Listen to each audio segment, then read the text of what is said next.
Mari masuki acara inti yaitu pemaparan materi yang akan dipandu langsung oleh moderator kita pada hari ini yaitu Bapak Dr. Muhammad Eko Yulianto. Sebelum saya serahkan kepada moderator, izinkan saya untuk membacakan CV dari moderator. Dr. Muhammad Eko Yulianto telah melakukan jenjang pendidikan dokter S1 pada tahun 2006 sampai dengan 2010 di Fakultas Kedokteran Universitas Hasanuddin dan pendidikan profesi kedokteran pada tahun 2010 hingga 2013 di Universitas Hasanuddin. Kemudian dengan pengalaman beliau yang luar biasa ini dan terakhir beliau sekarang bekerja sebagai dokter umum di RSUD Tarakan di Jakarta Pusat. Mungkin untuk mempersingkat waktu, langsung saja saya serahkan kepada Dokter Eko. Waktu dan layar dipersilahkan. Terima kasih Mbak MC. Terima kasih atas kesempatannya. Eh, Assalamualaikum warahmatullahi wabarakatuh. Salam sejahtera bagi kita semua. Selamat pagi kepada Direktur Medikor, para narasumber, para peserta, teman sejawat sekalian, dan seluruh hadirin yang sudah bergabung pada acara hari ini.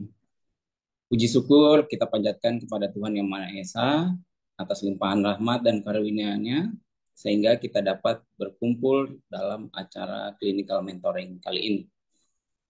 Eh, Pada hari ini kita memiliki agenda yang sangat menarik dan bermanfaat, yaitu clinical mentoring 5 yang berjudul atau bertema dengan Modern Approach in Managing Diabetes Mellitus yang akan terdiri dari 2 sesi dengan narasumber yang sangat kompeten di bidangnya.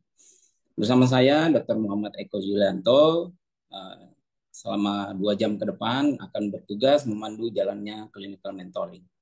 Nah, clinical mentoring kelima kali ini yaitu terdiri atas 2 sesi.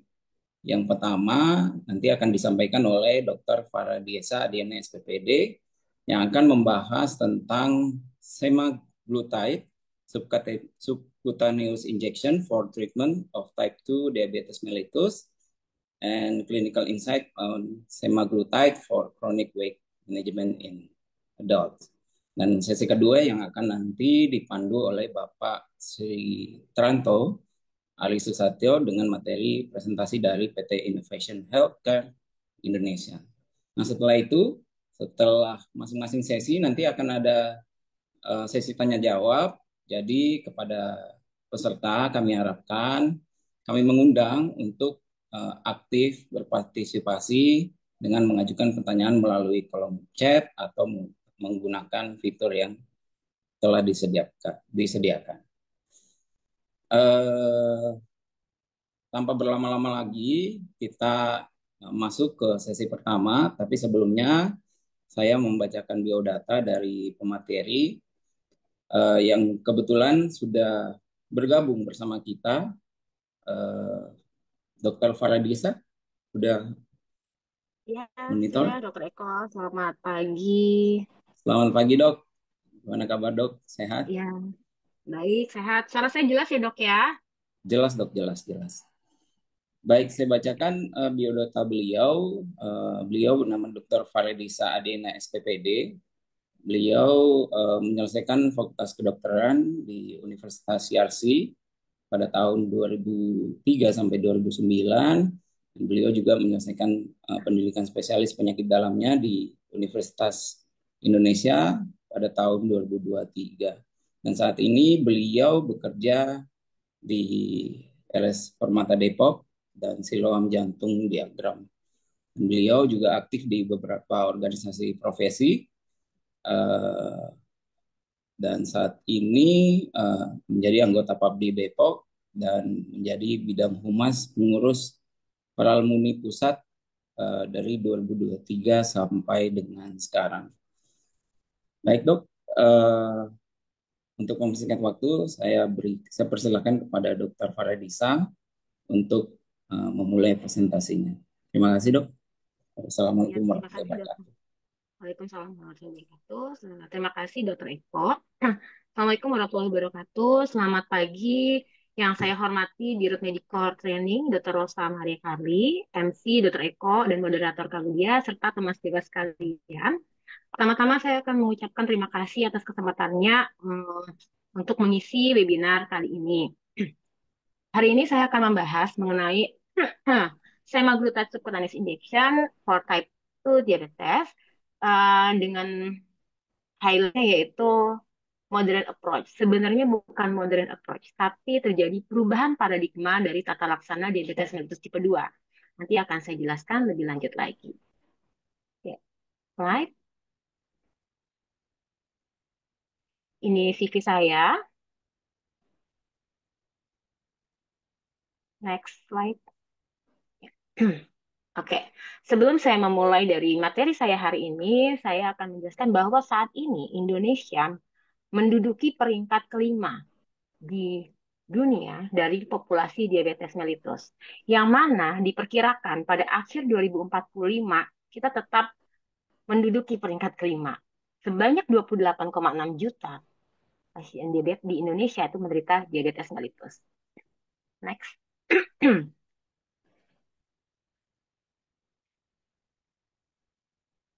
Ini adalah prevalensi diabetes mellitus yang semakin hari penderitanya semakin meningkat. Dan diperkirakan pada akhir 2045 terjadi peningkatan pasien diabetes sebanyak lebih dari 51%. Yang mana adanya penderita diabetes yang meningkat ini pastinya dihubungkan dengan beban biaya kesehatan. Diabetes mellitus tipe 2 seringkali dikaitkan dengan berbagai macam komplikasi, yaitu kardiovaskuler dan ginjal. Sehingga dibutuhkan pendekatan perawatan yang holistik yang mengintegrasikan pengelolaan baik kardiovaskuler, metabolisme, dan ginjal untuk meningkatkan hasil jangka panjang yang baik pada pasien diabetes mellitus tipe 2. Diabetes dihubungkan dengan peningkatan resiko kardiovaskuler. Pasien dengan diabetes mellitus tipe 2 mempunyai 2 hingga 3 kali beresiko terjadi penyakit kardiovaskuler. Dan kematian disebabkan oleh karena diabetes pada penyakit kardiovaskuler disease itu sebanyak 50%. Dan diabetes juga dihubungkan dengan peningkatan resiko dari CKD atau gagal ginjal. Hampir 40% pasien dengan diabetes akan berkembang menjadi CKD. Dan ternyata pada saat awal terdiagnosa diabetes, 61% penderita tersebut sudah mempunyai mikroalbuminuria. Oleh karena itu, apabila kita mendapatkan pasien diabetes mellitus, cari faktor resikonya, nilai gangguan ginjalnya, apakah sudah terjadi atau belum. Lakukanlah pemeriksaan dengan urinalisa yang paling simpel yang dapat dilakukan di fase pertama. Atau kalau bisa dilakukan pemeriksaan dengan albumin creatinine ratio. Nilai juga gangguan ke arah jantung, apakah sudah ada resiko ke arah kardio. Minimal dengan melakukan pemeriksaan elektrokardiografi. Teks.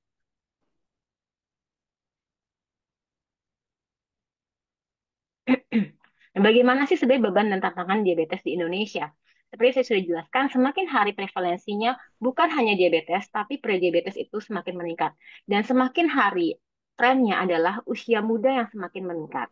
Dan semakin pada saat terdiagnosa ternyata sudah ada komplikasi, jadi tidak ter tidak terscreening di awal, tidak ketahuan kapan onsetnya. Pada saat awal terdiagnosa sudah ada komplikasi yang serius. Dan 70% pasien dengan diabetes di Indonesia tidak mencapai target glikemik yang diharapkan.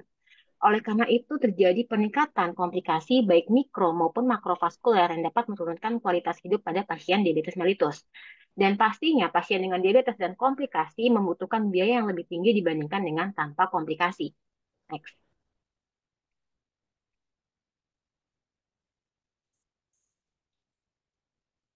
Sebenarnya apa sih yang menjadi tantangan pengobatan? Yaitu yang pertama, masih kontrol glikemiknya masih belum tercapai. Terkadang obat oral diabetes gagal untuk mencapai target glikemik yang baik. Dan banyak terapi obat anti diabetes itu mempunyai efek samping yaitu episode hipoglikemia yang mana membuat pasien menjadi tidak nyaman. Dan berbagai macam ada beberapa obat diabetes mempunyai efek samping juga terjadi peningkatan berat badan. Yang mana adanya peningkatan berat badan dapat menyumbang terjadinya resistensi insulin yang dapat memperberat diabetes mellitus tersebut. Dan terjadilah inersia klinis. Apa itu inersia klinis? Inersia klinis adalah yang harusnya ditingkatkan dosisnya untuk mencapai suatu target tertentu, tapi tidak dilakukan. Apa penyebab inersia klinis? Bisa disebabkan oleh karena faktor dokternya, bisa disebabkan oleh karena faktor pasiennya, bisa juga disebabkan oleh karena fasilitas kesehatan. sebelumnya, sebelumnya. Masih belum. Jadi, untuk mencegah adanya clinical inersia, sebagai dokter kita harus update. Yang dulu bagus mungkin saat ini belum tentu bagus. Kemudian bagi sisi pasiennya, bagaimana compliance-nya. Oleh karena itu kita sangat penting untuk memilih kombinasi obat untuk menjadi pertimbangan. Dibutuhkan juga support system yang baik. Apabila kita mempunyai target tapi tidak disupport secara finansial, itu juga tidak bisa tercapai. Belum lagi by system, misalkan coverage asuransinya. Sesuai dengan guideline, harusnya obat yang harus diberikan kepada pasien adalah ABC, tapi nggak ke cover. Segala macam itu menyumbang terhadap terjadinya clinical inersia. Mungkin slide saya yang sebelumnya, sebelumnya, sebelumnya, sebelumnya, sebelumnya, sebelumnya lagi. Ini setelahnya, sebelum, sebelum, sebelum. Nah, oke, ini yang tadi bahwa target kontrol glikemik di Indonesia hingga saat ini masih belum optimal. Hampir lebih dari 70% pasien diabetes mellitus tipe 2 tidak mencapai target glikemik yang diharapkan. Berapa sih target glikemik yang diharapkan? Yaitu untuk mencegah komplikasi atau menunda komplikasi lebih lanjut, kita harus mencapai target HbA1c di bawah 7%, tapi hanya dicapai 28,2% pasien. Next.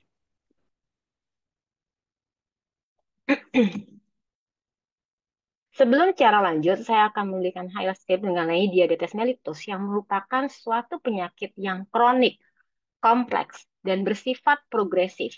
Pada awalnya terjadi keadaan prediabetes. Terjadilah toleransi glukosa terganggu, ditandai dengan meningkatnya resistensi insulin. Terjadi hiperinsulinemia kompensasi dan terjadi hiperglikemia ringan pasca makan. Awalnya kadar glukosa darah puasa itu dapat dipertahankan dalam kisaran gula yang mendekati normal. Kemudian sel beta mulai gagal mengakibatkan kadar glukosa pasca makan yang lebih tinggi, kemudian terjadinya hilangnya kapasitas sekresi insulin lebih lanjut, terjadi gangguan glukosekresi, kemudian mulailah terjadi peningkatan gula darah puasa dan produksi gula darah di hati. Kegagalan sel beta dalam mengkompensasi adanya resistensi insulin tersebut disebabkan dan terjadi dengan hiperinsulinemia merupakan tanda awal dari diabetes mellitus tipe 2. Selama sel beta pankreas mampu mengkompensasi adanya resistensi insulin dengan meningkatkan produksi dan sekresi insulin, kadar glukosa tetap normal atau mendekati normal. Namun akhirnya semakin lama, akhirnya sel beta mulai gagal, sekresi insulin menurun, kemudian terjadilah hiperglikemia yang persisten. Hiperglikemia persisten dan apabila terus-terusan terjadi akan menyebabkan berbagai macam faktor komplikasi baik mikrovaskuler maupun makrovaskuler. Next.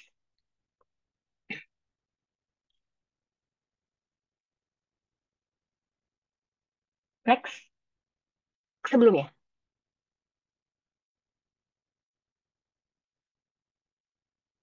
Oh, nggak ada ya. Yo, tadi. Next, next.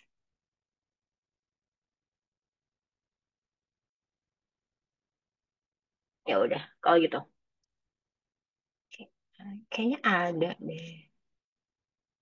Sebelumnya, sebelumnya.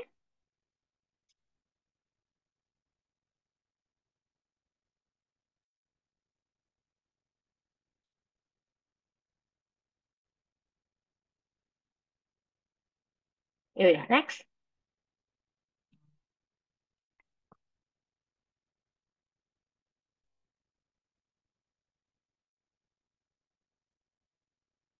Ya udah, oke. Ini merupakan penyebab dari adanya hiperglikemia di diabetes mellitus tipe 2, yaitu namanya omnius octet. Yaitu terjadi defek di 8 organ, yaitu baik di usus halus, di sel beta pankreas, sel alfa pankreas, ginjal dengan terjadi peningkatan reabsorpsi glukosa. Pada otot polos terjadi penurunan uptake glukosa di otot polos, pada liver terjadi peningkatan glucose production, pada jaringan adipos menjadi peningkatan lipolisis dan terjadi resistensi insulin, pada otak jadi disfungsi neurotransmitter. 8 omnius octet ditambah dengan 3 yang lain, yaitu disregulasi imun, mikrobiom, dan defisiensi amilin, terjadi namanya egregious 11, yang mana merupakan patofisiologi dari diabetes mellitus tipe 2. Next. Nah, oke. Ya, tidak terkontrolnya diabetes mellitus tipe 2 menyebabkan peningkatan risiko terjadinya kardiovaskular event. Setiap peningkatan 1% dari HbA1c berhubungan dengan peningkatan perkembangan dari gagal jantung sebanyak 11%, peningkatan penyakit peripheral artery disease sebanyak 29%, peningkatan risiko kardiovaskular disease sebanyak 17%, dan peningkatan risiko dari kematian penyebab karena kardiovaskular sebanyak 25%. Oleh karena itu, penting sekali untuk mencapai target untuk mencegah komplikasi. Intensifikasi lebih awal, pencapaian HbA1c lebih cepat didapat, menyebabkan early thrombolycemic durability-nya lebih baik. Penundaan menimbulkan efek terhadap komplikasi. Next.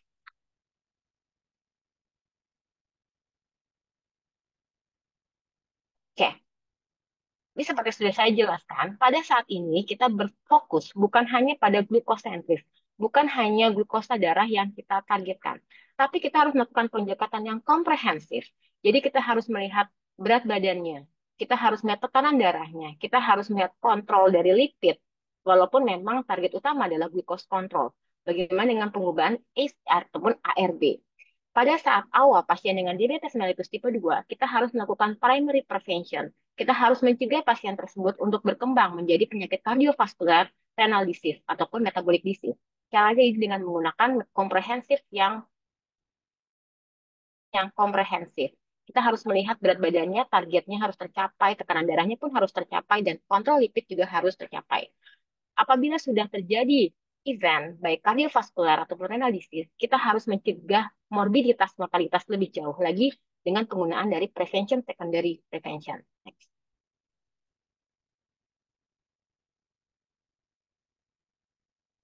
Oke, permasalahan kedua, ternyata banyak pasien dengan diabetes di Indonesia ini mempunyai masalah berat badan. Dan 70% pasien diabetes di Indonesia itu adalah overweight atau malah obesity. Next. Bagaimana sih hubungannya antara diabetes, obesity, and cardiovascular disease? Baik diabetes, obesity, ataupun cardiovascular disease ini merupakan suatu namanya metabolic riot. Metabolic riot yang berbahaya karena eventnya adalah kardiovaskular. Penyebabnya adalah adanya abdominal obesity itu dihubungkan dengan adanya resistensi insulin. Adanya resistensi insulin ini meningkatkan adanya reaktif oksigen species yang pada akhirnya dia akan terjadilah disfungsi endotel. Disfungsi endotel menyebabkan peningkatan dari intracellular adhesion molecule ICAM yang mana menginisiasi berbagai faktor menginisiasi proses kardiovaskular. Adanya obesitas juga terjadi penumpukan dari jaringan adipos. Jaringan adipos ini menyebabkan berbagai macam faktor sitokin dan faktor peradangan yang meningkat. Pada hati terjadi peningkatan dari CRP yang pada akhirnya ujungnya adalah menjadi disfungsi endotel dan pada akhirnya terjadi peningkatan dari ICAM yang berhubungan dengan kardiovaskular. Next. Bagaimana dengan genetik dan faktor lingkungan mempengaruhi dari fungsi sel islet dan berhubungan dengan obesity and type 2 diabetes? Pada obesitas, yaitu adanya subset genetik, dipengaruhi juga dengan eating behavior, reward system, metabolisme, DNA binding, growth hormone, faktor-faktor peradangan, disfungsi imun, circadian rhythm, hipoksia, adanya stres oksidatif, hiperglikemia, lipolisis, dan adanya termogenesis, ditambah dengan faktor lingkungan, yaitu adanya energy imbalance, baik intake dan output, dan kemudian adanya komposisi nutrisi, mikrobiom, terjadinya maternal obesity atau diabetes mellitus gestasional, birth weight, beberapa macam obat, polusi udara, dan ketidakcukupan dari tidur, keseluruhan per environment tadi akan menyebabkan terjadinya akumulasi dari ekstraselular matrix dan peradangan di sel yang menyebabkan terjadinya peningkatan berat badan. Pada mereka dengan diabetes mellitus tipe 2 dengan mempunyai genetic susceptibility yang mempengaruhi fungsi sel beta, akan terjadi disregulasi sel beta dan perkembangan menjadi sekresi insulin.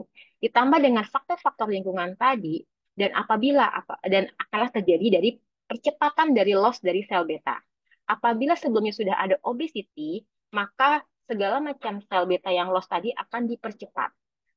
Fungsi sel beta akan semakin turun, menyebabkan sensitivitas insulin yang menurun hingga akhirnya terjadi hiperglikemia. Next.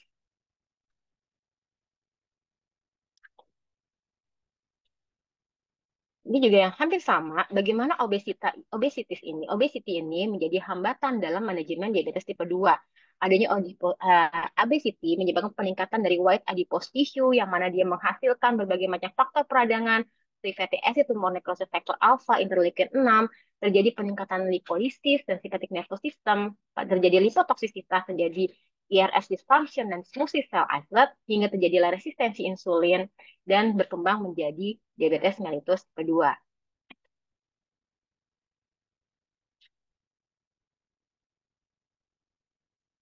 Pada penelitian juga didapatkan obesitas baik diukur dari BMI maupun lingkar perut, semakin tinggi gula darahnya, korelasinya ini semakin kuat. Ya. Jadi semakin berat badan meningkat, gula darahnya itu akan semakin tinggi. Next.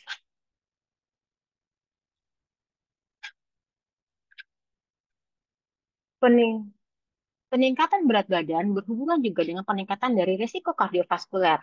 Jadi adanya obesitas menyebabkan peningkatan risiko dari peningkatan tekanan darah, peningkatan gula darah, terjadinya resistensi insulin, peningkatan dari lipid, dan terjadinya proses-proses peradangan.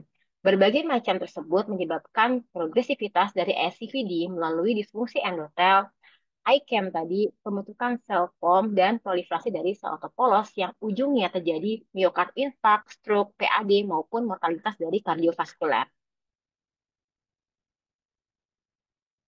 Next.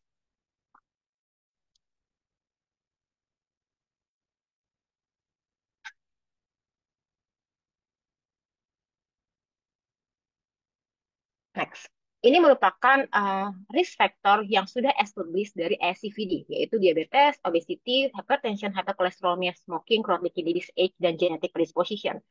Obesity and diabetes merupakan faktor resiko yang dapat dimodifikasi.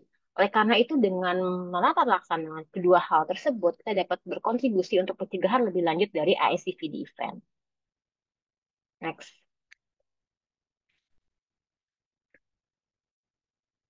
Ya, oke. Sekarang masuk ke dalam materi selanjutnya, bahasan mengenai obat yang baru tersebut. Jadi, tadi digembar-gemborkan di depan namanya adalah semaglutide. Semaglutide itu merupakan GLP-1 reseptor agonis. Tapi sebenarnya apa sih GLP-1 itu?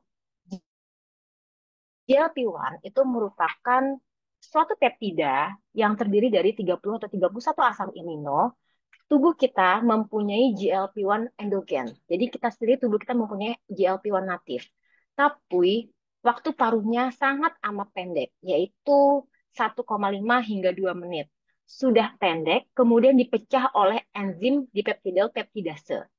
Dan GLP-1 ini merupakan anggota dari keluarga inkretin, yaitu sekelompok hormon metabolik yang dikenal untuk menurunkan kadar glukosa darah dengan merangsang sekresi insulin sebagai respon terhadap asupan energi.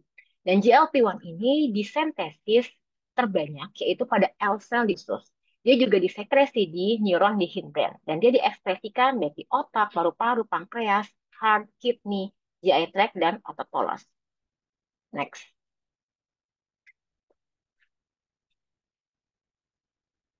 Next.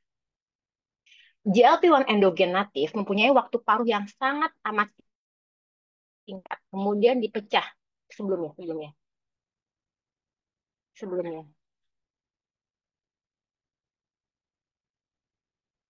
GLP-1 endogen ini mempunyai waktu paruh yang sangat amat singkat, tadi 1,5 sampai 2 menit. Sudah singkat, dipecah juga oleh enzim dipeptidopeptidase. Nah, GLP-1 reseptor agonis ini merupakan bekerja seperti natural GLP-1 endogen, tapi memiliki waktu paruh yang panjang. Kemudian sudah diutilisasi dan dimodifikasi sehingga tidak dipecah oleh enzim dipeptidopeptidase. Dan GLP-1 hormon disekresi oleh L-sel intestinal sebagai respon terhadap nutrisi atau makan. Dia bekerja dengan menstimulasi sekresi dari glukos dependent insulin, menurunkan level glukagon, kemudian dia menghambat pengosongan lambung, meningkatkan rasa kenyang, dan memperbaiki fungsi sel beta. Sehingga GLP ini akan meningkatkan proliferasi dari sel beta pankreas, mencegah apoptosis, dan efek-efek tersebut menghasilkan berbagai macam efek yang bermanfaat, yaitu penurunan gula darah, menurunkan resiko hipo, dan dia potensial terhadap weight loss. Next. Dapat kita lihat di sini bahwa GLP-1 itu dilepaskan sebagai respon terhadap makanan. Jadi apabila kita makan, GLP-1 itu akan rilis. Kalau kita tidak makan, GLP-1 tidak akan dikeluarkan. Next. Cara kerja GLP-1 ini sangat bergantung pada glukosa. Dia hanya bekerja ketika glukosa tinggi. Dan pada saat glukosa tinggi, dia akan meningkatkan sekresi insulin. Kemudian dia akan mengurangi sekresi glukagon. Oleh karena itu, obat ini risiko untuk hiponya sangat amat rendah karena dia hanya bekerja pada saat produksi gulanya itu tinggi. Next.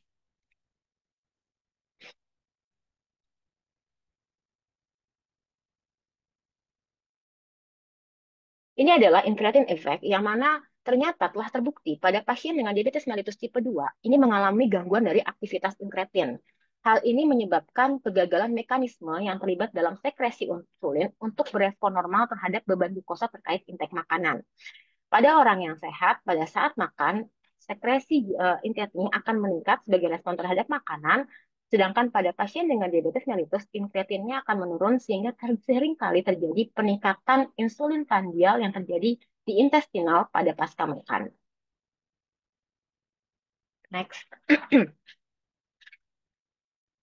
Ini merupakan keluarga besar dari incretin based therapy. Jadi incretin based therapy itu terdiri dari 3 rumah besar, yaitu dual GL, dual GIP dan GLP-1, yaitu tirzepatide yang saat ini belum ada di Indonesia. Kemudian di DPP-4 inhibitor, golongannya Sita, Vida, dan Lina. Kemudian GLP-1 reseptor agonis. Nah, GLP-1 reseptor agonis ini terbagi menjadi 2, yaitu ada yang extended base dan ada yang human base. Nah, yang human base yang saat ini saya akan bahas lebih lanjut yaitu adalah semaglutide. Semaglutide itu masuk ke dalam human base GLP-1 reseptor agonis. Next. GLP-1 reseptor agonis yaitu, dan saat ini saya akan bahas yaitu adalah semaglutide. Dia mempunyai waktu paruh yang sangat panjang, yaitu 1 minggu. Dan dia mempunyai homologi yang hampir mirip terhadap native GLP-1, yaitu 94%. Dengan waktu paruhnya relatif panjang, yaitu 1 minggu. Oleh karena itu digunakan 1 kali per minggu. Dan semaglutide merupakan jenis diethyl reseptor agonis yang mempunyai partikel yang paling kecil, sehingga mempunyai kemampuan yang baik dalam menembus blood-brain barrier yang mana dapat mempengaruhi hipotalamus lebih baik. Kenapa hal tersebut bisa terjadi? Karena terjadi substitusi dari asam amino pada posisi 8, yaitu alanin menjadi asam alfa amino isobutyrit, sehingga melindungi terhadap degradasi dari enzim di peptidopeptidase tersebut. Dan terjadi substitusi amino asid pada posisi 34, yaitu lisin ke arginin, dia menghambat C18 fatty meningkat di tempat yang salah. Next. Ini adalah role dari GLP-1 pathway. Jadi pada saat kita makan, GLP-1 natif kita akan dikeluarkan.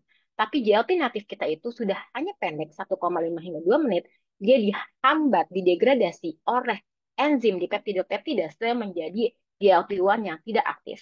Kemudian dibuatlah GLP-1 reseptor agonis yang bekerja hampir sama seperti GLP-1 natif tersebut dan tidak dipecah oleh enzim di peptidopeptidase tersebut.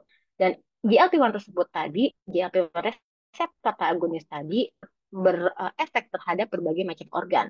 Pada perut, dia akan memperlambat pengosongan lambung sehingga mempunyai efeknya. Pada hipotalamus, dia akan menurunkan rasa lapar dan dia akan menurunkan rasa ingin makan dan berbagai macam organ yang lain. Next.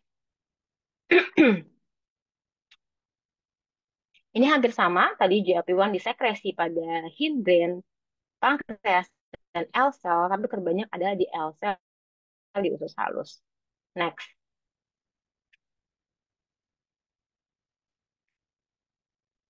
Next.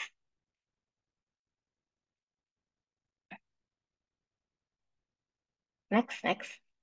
Oke. Okay. Bagaimana tata laksana manajemen dari pasien diabetes mellitus tipe 2? Prinsipnya adalah, ya udah, ini aja. Oke, baiklah. Sekarang terjadi perubahan paradigma dari manajemen diabetes mellitus tipe 2. Dari ada 2017, yang mana kita hanya berfokus terhadap glukosentris, glukosa, kemudian terjadi perubahan paradigma pada manajemen ada 2024. Yaitu pada saat kita melihat pasien dengan diabetes mellitus, kita harus identifikasi dulu latar belakang pasien. Karena apa? Karena pemilihan terapinya akan berbeda. Kita harus lihat komorbiditas pasien.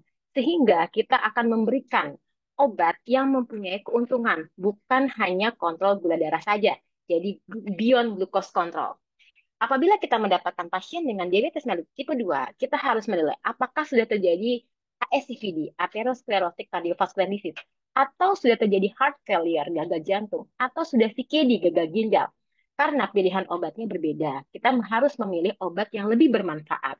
Pada ASCVD, lebih disarankan adalah GLP-1 receptor agonis. Pada heart failure, tata laksana utamanya adalah dengan pemberian agent SGLT2 inhibitor. Pada CKD juga yaitu disarankan adalah SGLT2 inhibitor. Next.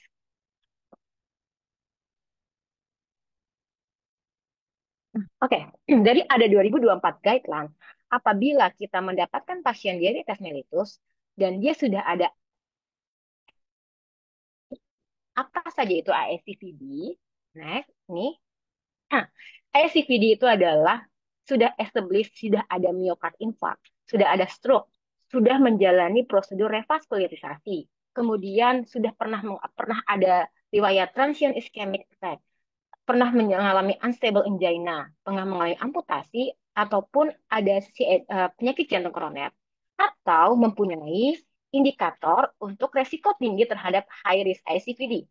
Nah, yaitu adalah high risk-nya adalah usia di atas 55 tahun dengan dua atau lebih faktor resiko, yaitu termasuk obesity, hypertension, smoking, dyslipidemia, atau albuminuria.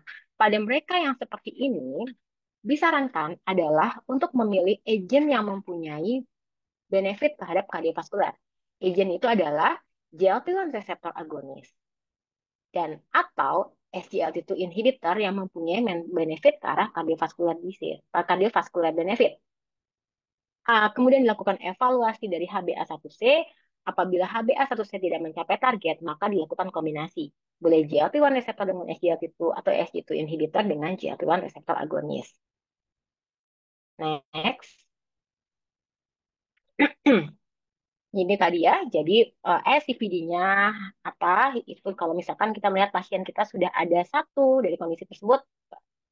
Nah, jadi saat ini tata laksana dari obat-obat diabetes itu nomor satu adalah diteliti dulu adalah manfaat terhadap kardiovaskularnya. Dia tidak mempunyai efek buruk terhadap kardiovaskular, bahkan harus dilakukan dia mempunyai efek yang baik terhadap kardiovaskular. Ini adalah 3 point MACE outcome, jadi major adverse cardiac event yang didapatkan pada GLP-1 reseptor agonis dan SGLT2 inhibitor. Baik SGLT2 inhibitor maupun GLP-1 reseptor agonis, dia semuanya menurunkan baik MACE, cardiovascular death maupun fatal non-fatal myocard infarct. Namun yang membedakan antara SGLT2 inhibitor dan GLP-1 reseptor agonis, pada pemberian GLP-1 reseptor agonis, ternyata dia mampu menurunkan episode fatal ataupun non-fatal stroke sebanyak kurang dari 17% dibandingkan dengan SGLT2 inhibitor. Next.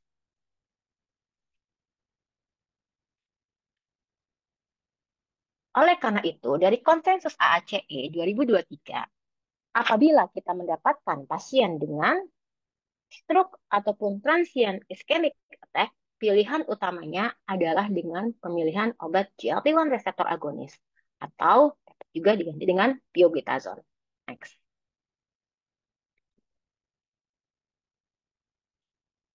Stroke TIA, pilihannya adalah GLP reseptor agonis. GLP-1 ataupun SGLT2 inhibitor benefit untuk kardiovaskular.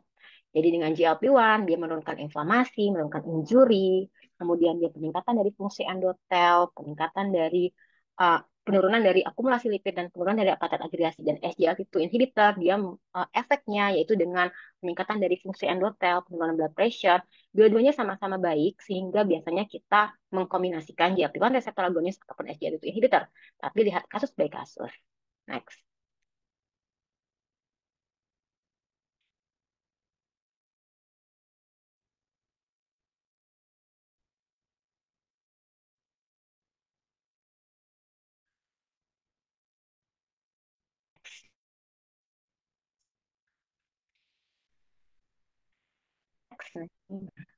Jalan.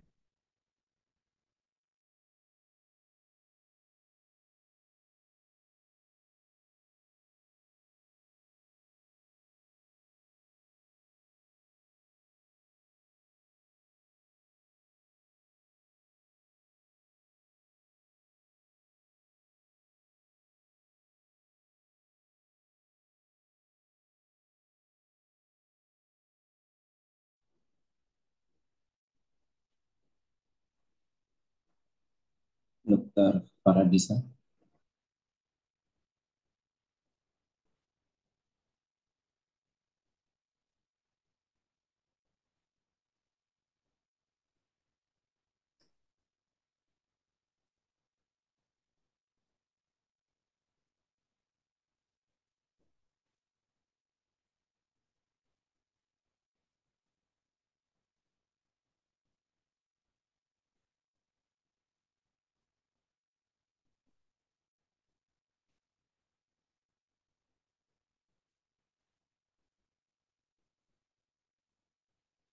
Maaf ya, saya tadi kelempar kayaknya.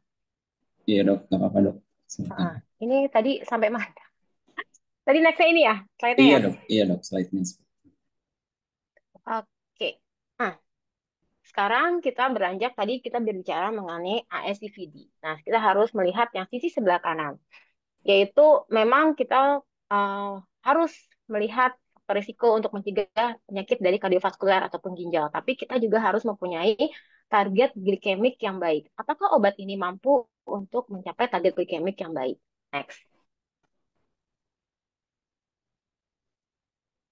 Next lagi.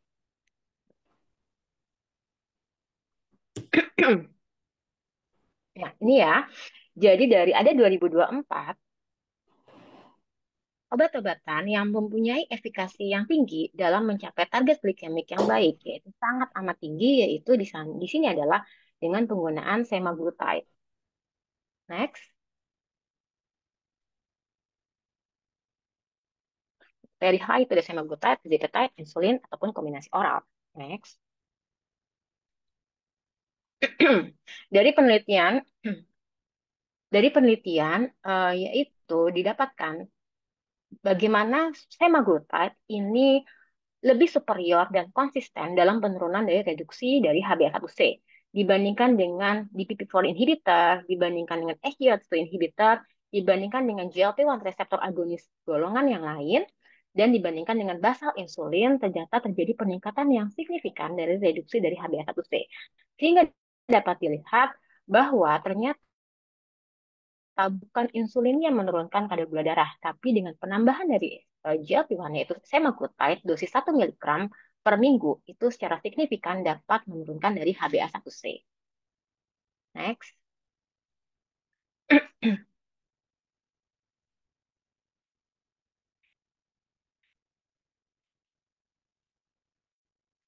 Nah, kemudian, langkah yang selanjutnya adalah bagaimana efek terhadap berat badan. Seperti kita tahu, adanya peningkatan berat badan itu akan mempengaruhi terhadap resistensi insulin yang semakin meningkat. Oleh karena itu, penting kita memilih agen-agen terapi yang mana minimal dia tidak meningkatkan berat badan. Tapi kalau misalkan mempunyai efek menurunkan berat badan, ya sangat amat baik. Ternyata semaglutide itu mempunyai efikasi yang sangat amat tinggi untuk penurunan berat badan. Ini adalah yang very high, itu adalah semaglutide dan tirzepatide, yang mana tirzepatide saat ini belum ada di Indonesia, dan golongan yang lain adalah di bawah ya. Next.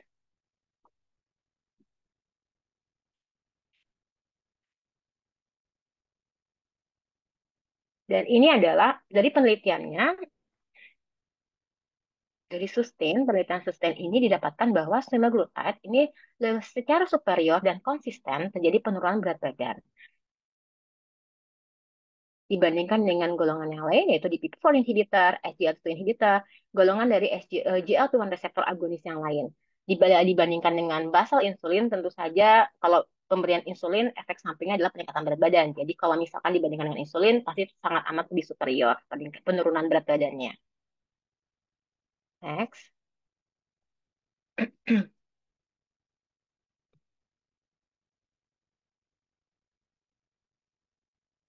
Sejalan dengan patofisiologi dari diabetes mellitus tipe 2 yang mana adalah egregious 11 yaitu omnius octet yaitu terjadi 8 defek dalam organ dan GLP-1 ternyata dapat mengadres hampir seluruh masalah tersebut. Dia dapat bekerja di intestin yaitu dengan menurunkan dari pengosongan lambung. Dia juga bekerja di sel beta pankreas utamanya yaitu meningkatkan fungsi dari sel beta, menurunkan dari apoptosis sel beta, peningkatan dari insulin, kemudian secara dependen dia meningkatkan sekresi insulin. Di sel alfa dia bekerja dengan menurunkan glukos, pada otak dia menurunkan berat badan dengan meningkatkan rasa kenyang dan rasa untuk tidak lapar. Di jaringan adiposa dia juga menurunkan dari lipotoksik, di liver dia meningkatkan dari sensitivitas insulin, dan di otot polos dia juga meningkatkan sensitivitas insulin. Sehingga dia dapat mengadres segala macam core defect dari masalah diabetes mellitus tipe 2. Next.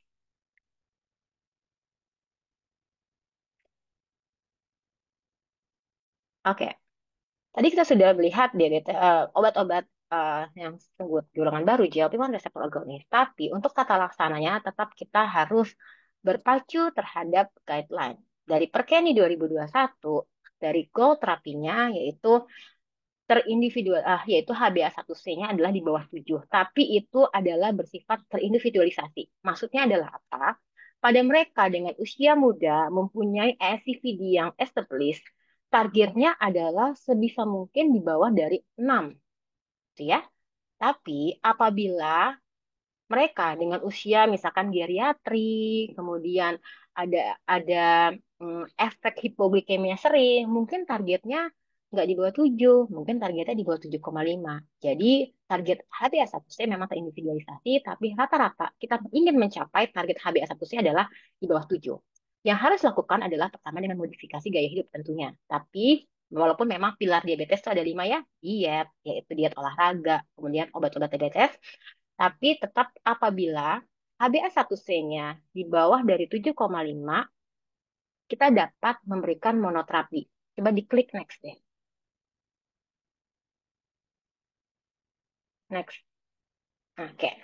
Nah, kita memberikan monoterapi. Monoterapi yang dapat kita berikan yaitu tergantung dari kondisi pasien tersebut.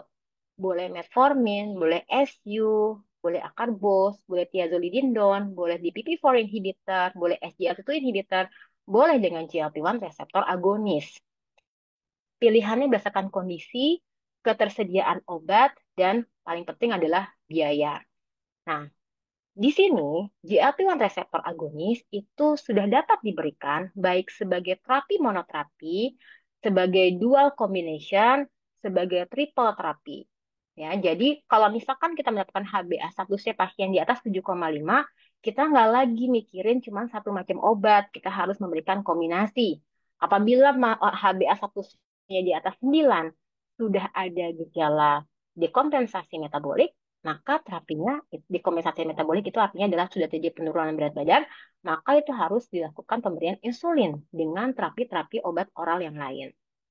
Nah, jadi memang kita kalau bisa melihat pasien diabetes, kita harus berpikir faktor risiko kardiofamili dengan agent yang mempunyai benefit terhadap ASCVD. Obat-obat agonis GLP-1 dan SGLT2 inhibitor mempunyai manfaat dengan pasien dengan berbagai macam komorbid termasuk kardiovaskuler, gagal jantung ataupun gagal ginjal. Dan obat-obat ini merupakan disarankan untuk menjadi pilihan utama pada pasien dengan komorbid atau komplikasi tersebut. Next.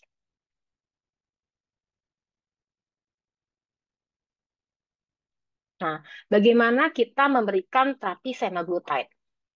Jadi semaglutide ini disarankan adalah untuk menginisiasinya dosisnya adalah 0,25 mg per minggu pada 4 minggu awal. Kenapa? Karena seringkali efek yang terjadi karena dia itu adalah menghambat pengosongan lambung, mempunyai efek sampingnya itu mual. Nah, kalau misalnya langsung dikasih 1 mg itu pasti langsung rasanya nggak nyaman. Jadi tetap dimulai secara titrasi bertahap 0,25 mg.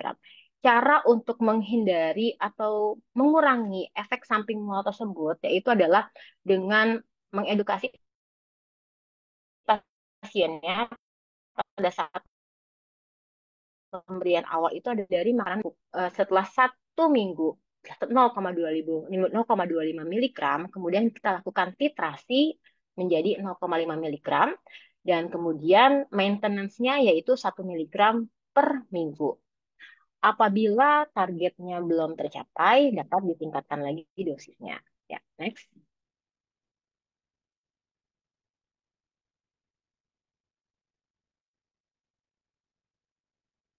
Oke, bagaimana semaglutide ini kalau misalkan pasien-pasiennya sudah mendapatkan obat oral diabetes yang lain? Pada mereka dengan penggunaan metformin atau SGLT2 inhibitor itu tidak ada perubahan. Jadi tetap berikanlah metformin, tetap berikan SGLT2 inhibitor, dosisnya tidak dirubah. Jadi add-on.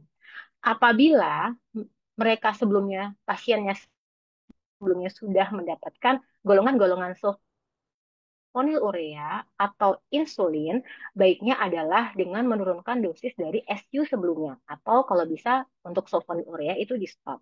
Karena apa? Untuk menghindari efek samping hipo. Dan juga dia untuk memberikan ruang pada si semaglutide tadi, GLP-1 tadi itu untuk bekerja, karena tadi ya sudah saya jelaskan bahwa dia itu adalah glucose dependent. Jadi kita harus memberikan ruang pada saat gulanya tinggi supaya dia bekerja secara optimal. Jadi lakukanlah titrasi dosis, turunkan dosis dari SU atau titrasi dosis dari insulin.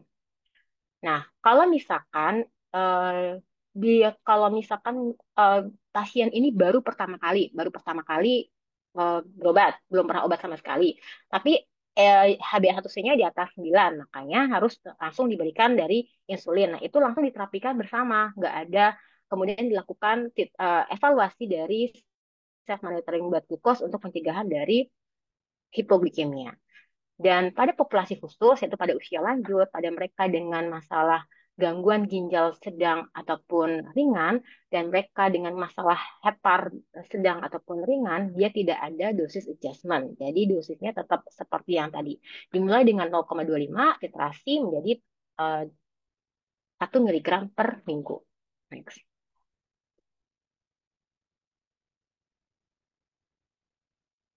Oke, jadi ini ringkasannya. Jadi banyak pasien dengan diabetes mellitus tipe 2 saat ini belum mencapai target glikemik yang diharapkan. Hampir 70% pasien dengan diabetes mellitus di Indonesia mempunyai masalah overweight ataupun obesity. Dan diabetes merupakan faktor risiko yang dapat dimodifikasi untuk perkembangan dari ASCVD.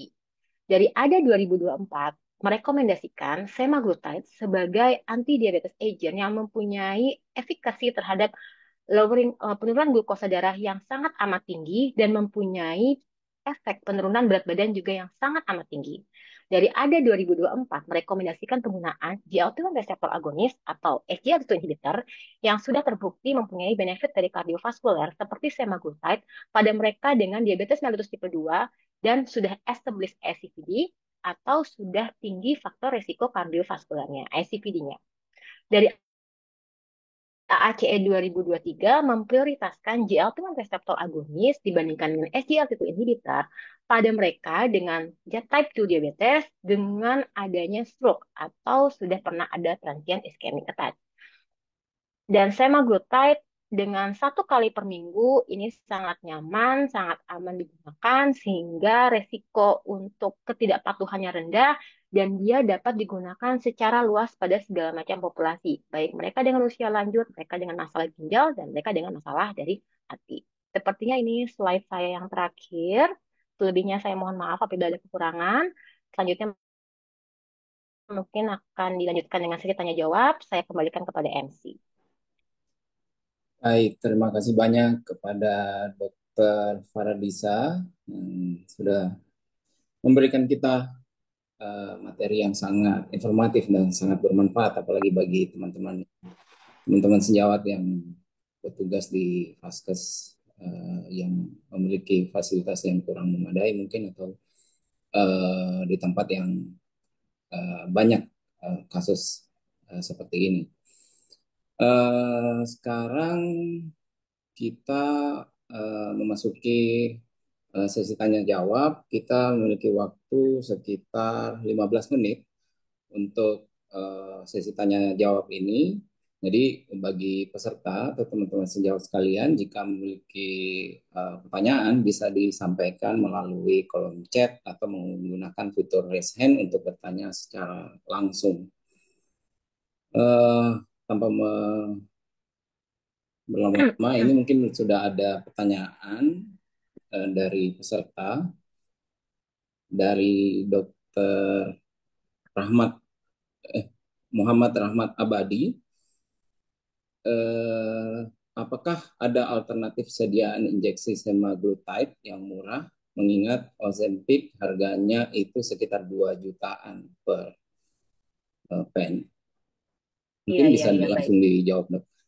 Oke, terima kasih dok atas pertanyaannya dok. Hingga saat ini, semaglutide itu hanya ada satu di Indonesia, yaitu semaglutide Ozempic ya, mereknya ya. Dan saat ini memang harga dan kekurangan dari obat ini memang satu, yaitu harganya mahal, sehingga masih belum dapat diakses oleh sebagian penderita diabetes dan dia belum tercover oleh BPJS.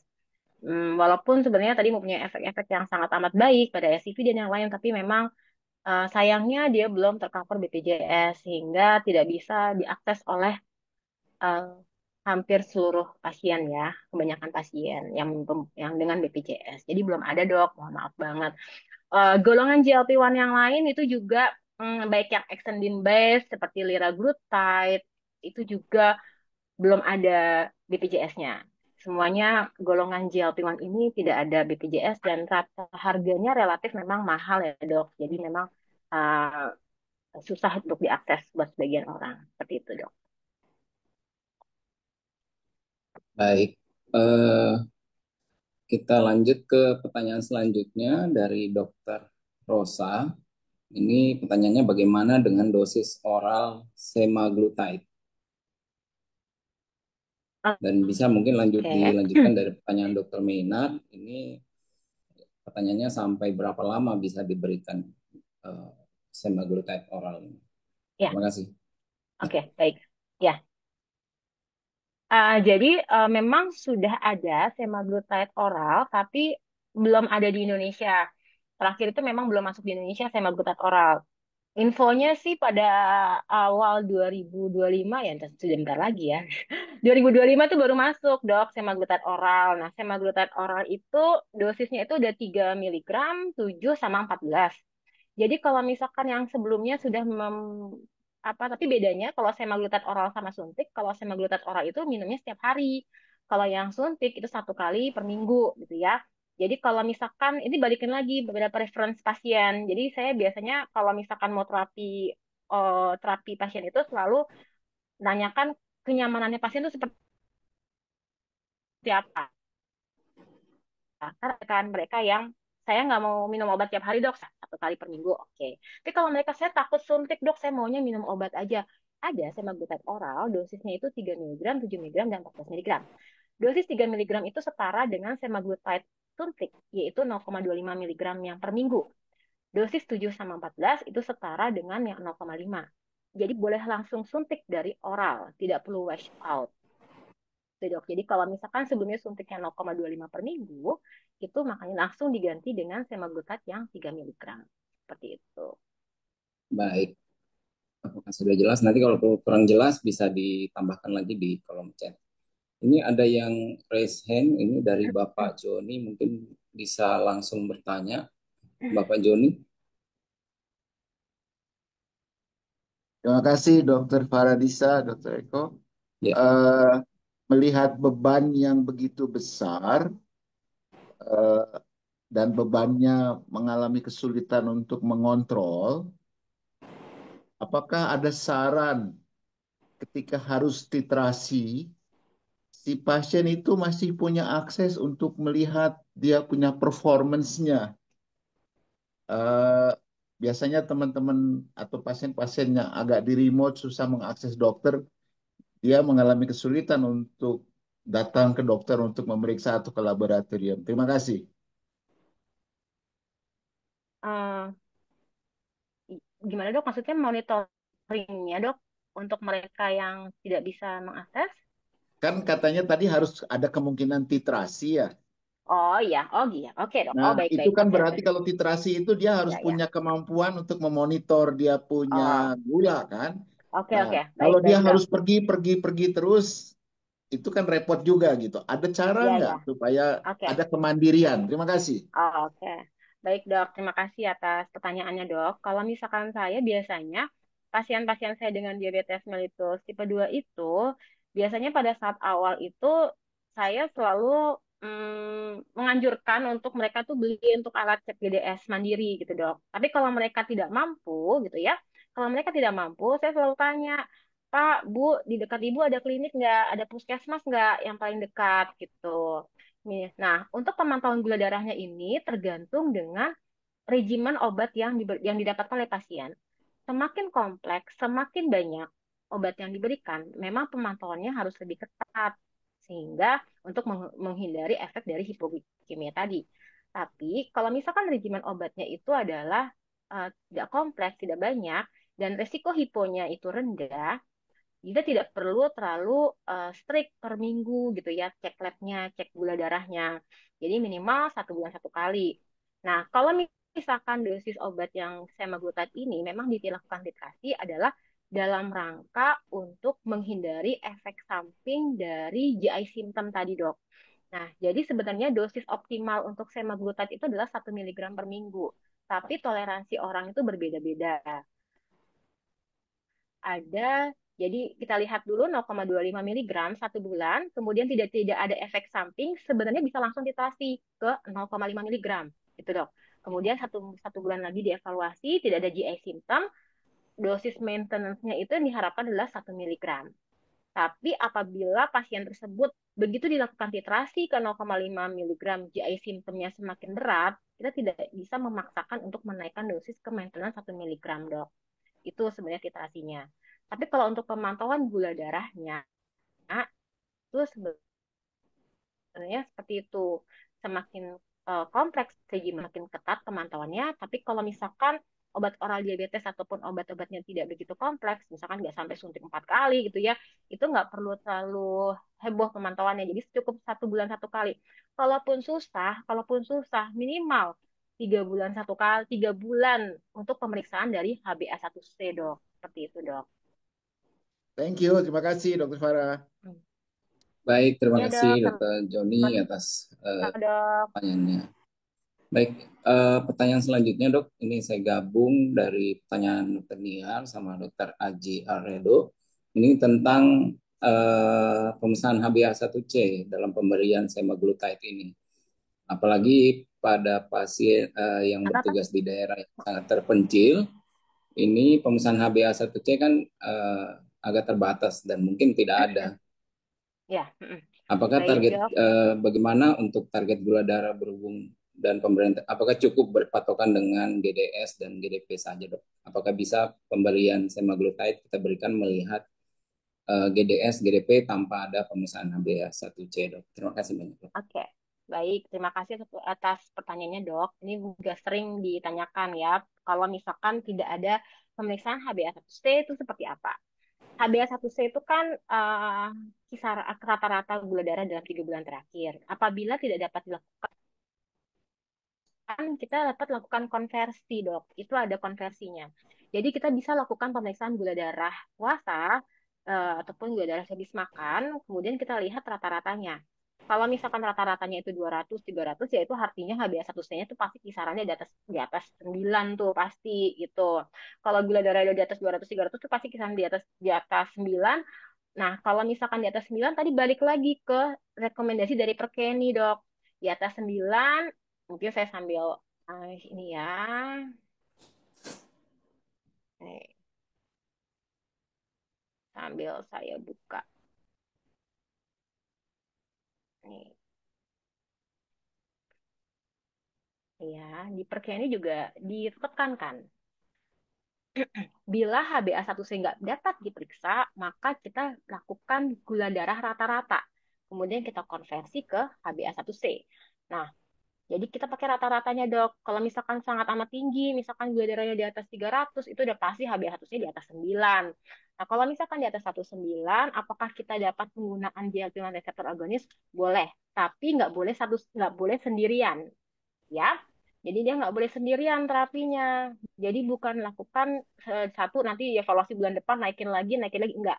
Jadi kalau misalkan dia udah baseline-nya tinggi sekali, kita nggak bisa satu habis itu bulan depan naikin, tapi kita langsung triple terapi, kombinasi 3 macam obat dengan mekanisme yang berbeda.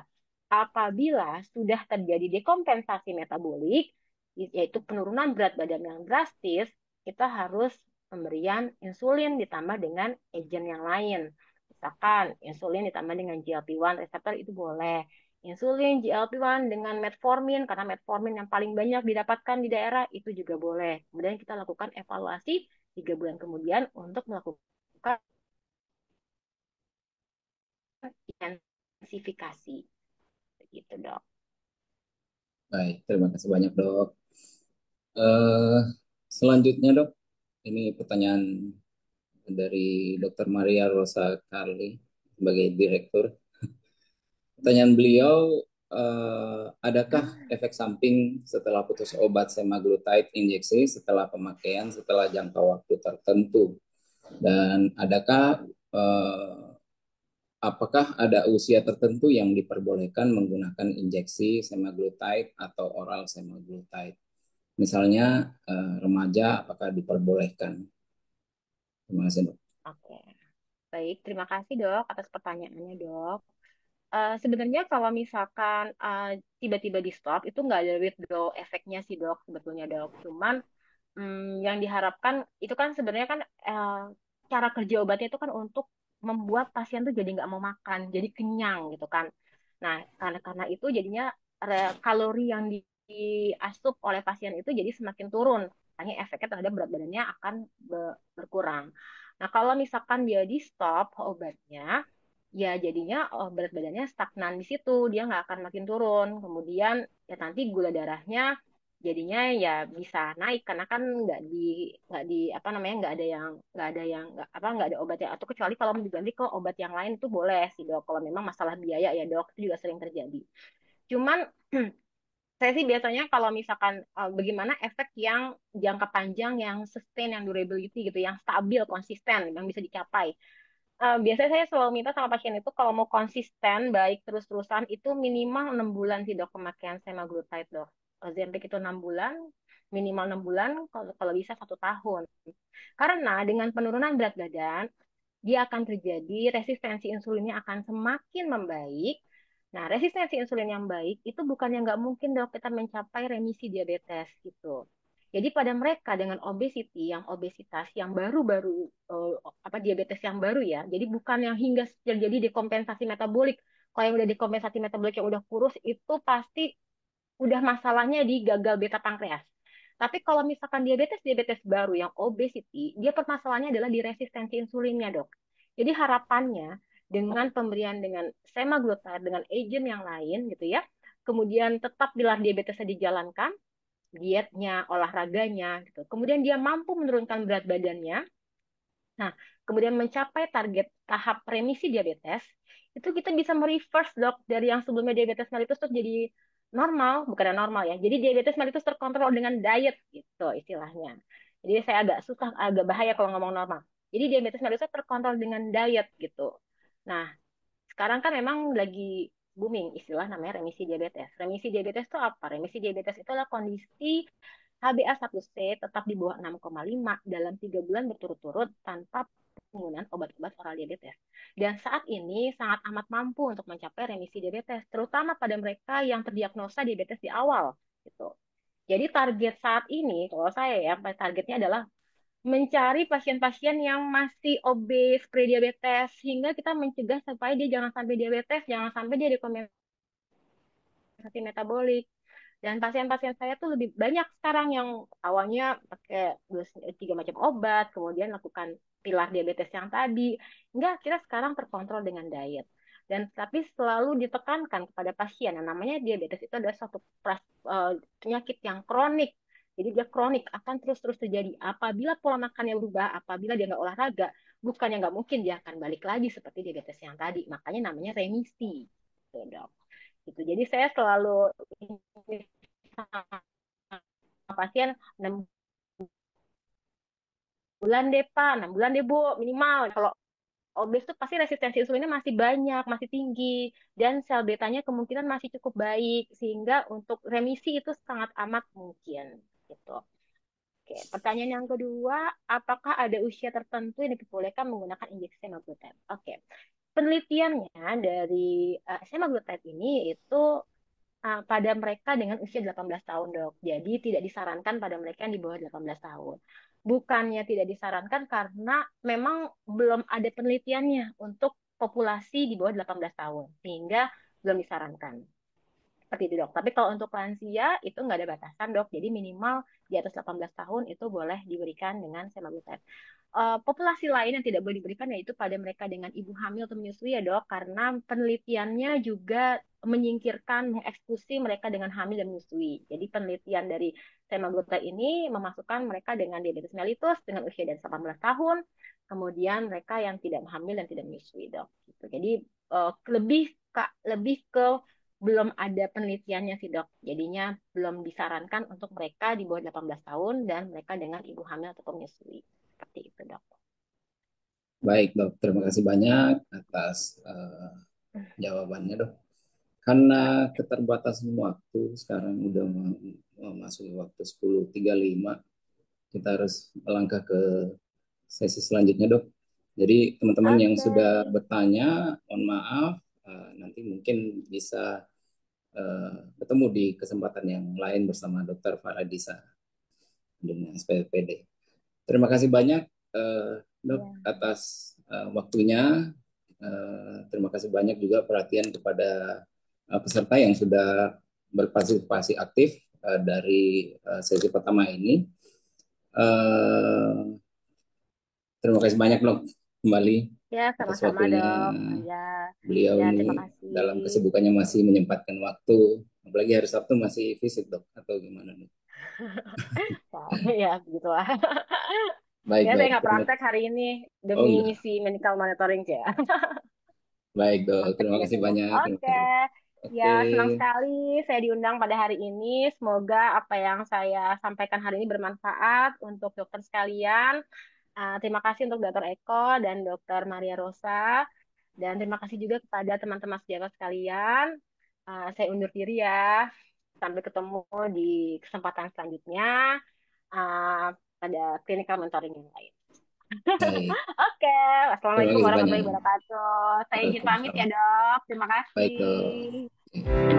Oke.